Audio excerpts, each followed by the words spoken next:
PF की न्यूनतम 1,000 रुपये पेंशन नाकाफ़ी, बढ़ोतरी जरूरी।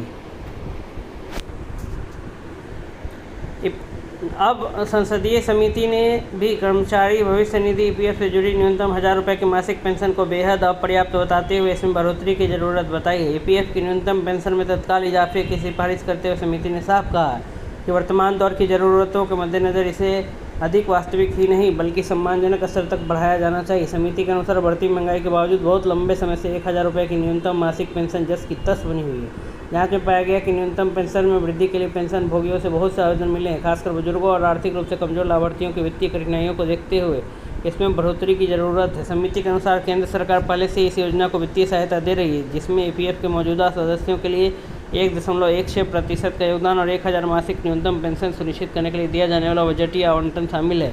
भाजपा सांसद वासवराज बोम्मई की अध्यक्षता वाली संसदीय समिति न्यूनतम पेंशन में बढ़ोतरी के लिए श्रम मंत्रालय से बजटीय सहायता बढ़ाने की संभावनाओं को तलाशने का सुझाव दिया, ताकि पेंशन भोगियों के आज के दौर में जीवन यापन के खर्चों के अनुरूप एक उचित न्यूनतम पेंशन मिल सके।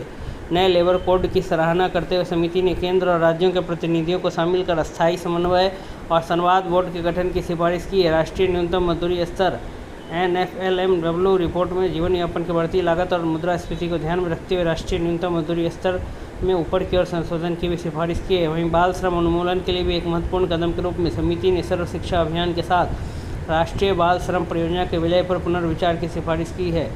ई श्रम पोर्टल पर गिग वर्कर्स की पंजीकरण अनिवार्य करने की भी समिति ने की सिफारिश। समिति ने एग्रीगेटर्स द्वारा ई श्रम पोर्टल पर गिग वर्कर्स का पंजीकरण अनिवार्य करने की सिफारिश करते हुए सरकार से एग्रीगेटर की जिम्मेदारियों को स्पष्ट रूप से परिभाषित करने के लिए भी कहा है, ताकि गिग वर्कर्स को बीमा और दुर्घटना कवर जैसी सामाजिक सुरक्षा मिल सके। अनुबंध श्रमिकों के हितों की सुरक्षा के लिए भी कदम उठाने की जरूरत बताते हुए कहा गया है कि कई अनुबंध श्रमिकों को दुर्घटना के बाद राहत मिलने में देरी का सामना करना पड़ता है। जरूरी है कि एसआई और भविष्य निधि संगठन की योजनाओं के तहत समय पर कवरेज सुनिश्चित किया जाए।